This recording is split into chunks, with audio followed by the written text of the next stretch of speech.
warahmatullahi wabarakatuh. Berjumpa kembali di channel Sobat YouTube. Kali ini saya akan mempresentasikan model dengan variabel beda kala dan spesifikasi model. Langsung saja yuk kita buka PPT-nya. Kita langsung saja masuk ke bab 1, yaitu pendahuluan. Di pendahuluan ini terdapat latar belakang. Indonesia merupakan daerah subtropis yang potensial untuk pengembangan komoditas primer perkebunan. Sektor perkebunan berkontribusi terhadap stabilitas ekonomi mikro, menciptakan lapangan kerja, dan sumber bahan baku bagi industri hilir hasil. Beberapa produk komoditas unggulan Indonesia masih didominasi oleh produk-produk ekspor, yaitu perkebunan merupakan pendukung utama sektor pertanian dalam menghasilkan devisa. Ekspor komoditi pertanian Indonesia yang utama adalah hasil-hasil perkebunan yang selama ini telah menjadi komoditi ekspor konvensional terdiri atas karet, kelapa sawit, kakao, teh, kopi, lada, dan tembakau. Kita masuk ke tabel perkembangan volume ekspor komoditas primer perkebunan tahun 2010 sampai 2013. Teman-teman dapat melihat datanya di layar ya. Kita lanjut lagi. Berdasarkan tabel data perkembangan volume ekspor komoditas primer perkebunan tahun 2010-2013 di atas mengalami peningkatan yang signifikan. Hal ini dapat dilihat dari tahun 2010 volume ekspor komoditas primer perkebunan yaitu 21.405,8 ribu ton dan mengalami peningkatan setiap tahunnya. Peningkatan volume ekspor komoditas primer perkebunan yang cukup signifikan terjadi pada tahun 2013, yaitu menjadi 26.414,9 ribu ton dengan selisih sebesar 1.983,4 ribu ton dari tahun 2012. Hal ini terjadi karena pemerintah lebih meningkatkan ekspor non-migas. Terlihat jelas dalam waktu beberapa tahun terakhir, volume ekspor komoditas primer perkebunan mengalami peningkatan. B. Rumusan masalah. Dalam penelitian ini, rumusan masalahnya terdapat 4. Yang pertama, seberapa besar pengaruh kurs rupiah terhadap dolar AS terhadap ekspor karet Indonesia ke Amerika Serikat. Yang kedua, seberapa besar pengaruh harga karet dunia terhadap ekspor karet Indonesia ke Amerika Serikat. Dan yang ketiga, seberapa besar pengaruh harga karet domestik terhadap ekspor karet Indonesia ke Amerika Serikat. Dan yang terakhir, seberapa besar pengaruh luas lahan perkebunan karet Indonesia terhadap ekspor karet Indonesia ke Amerika Serikat. C. Tujuan.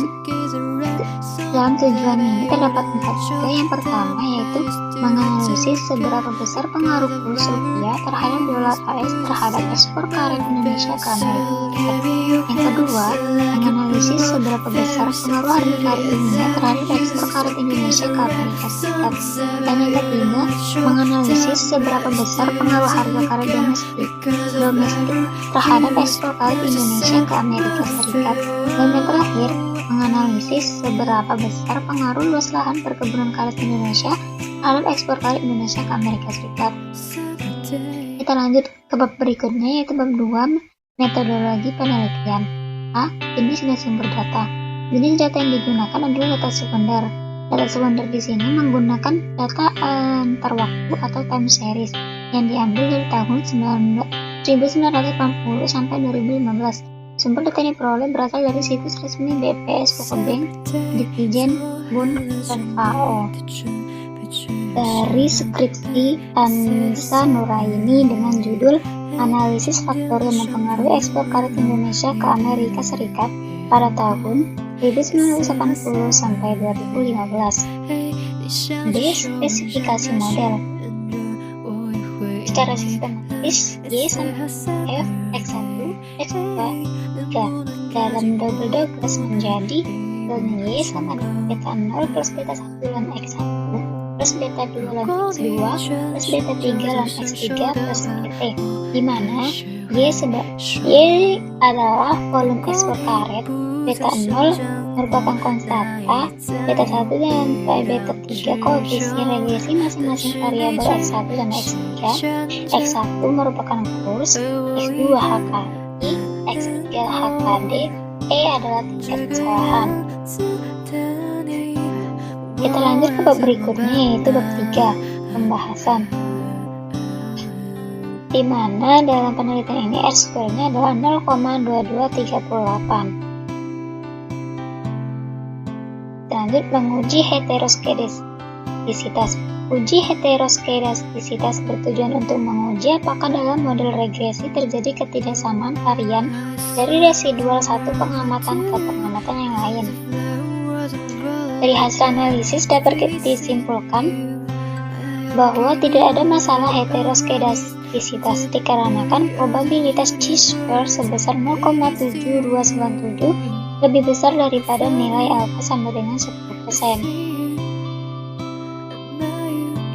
Hasil analisis autokorelasi diperoleh nilai probabilitas chi-square sebesar 0,2962 yang artinya nilai probabilitas chi-square lebih besar dari alfa sama dengan 10%. Dengan demikian, menerima H0 dan tidak ada masalah autokorelasi. Pengaruh masing-masing variabel bebas. Jika p-value kurang dari alfa 0,05, maka tolak H0 terima H1 yang berarti berpengaruh. Jika p-value lebih besar dari alfa 0,05, maka terima H0 tolak H1 yang artinya tidak berpengaruh. Dari data yang di layar dapat disimpulkan bahwa variabel kurs atau X1 berpengaruh terhadap volume ekspor karet Indonesia.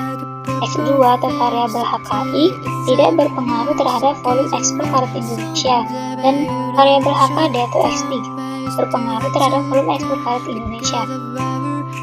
Bab yang terakhir yaitu penutup, di mana dalam penutup ini terdapat kesimpulan. Yang pertama, dalam penelitian ini variabel kurs dalam perhitungan jangka pendek dan jangka panjang secara bersamaan tidak berpengaruh terhadap ekspor karet Indonesia ke Amerika Serikat.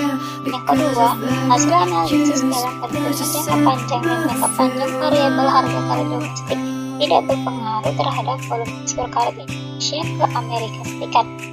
Dan kesimpulan yang terakhir yaitu untuk variabel harga karet internasional dalam jangka panjang berpengaruh terhadap ekspor karet Indonesia ke Amerika Serikat. Sedangkan dalam jangka pendek, variabel harga karet internasional tidak berpengaruh terhadap ekspor karet Indonesia ke Amerika Serikat. Dan saatnya kita berada di ujung akhir presentasi. Jika ada salah kata, saya mohon maaf. Saya akhiri. Wassalamualaikum warahmatullahi wabarakatuh. Bye bye.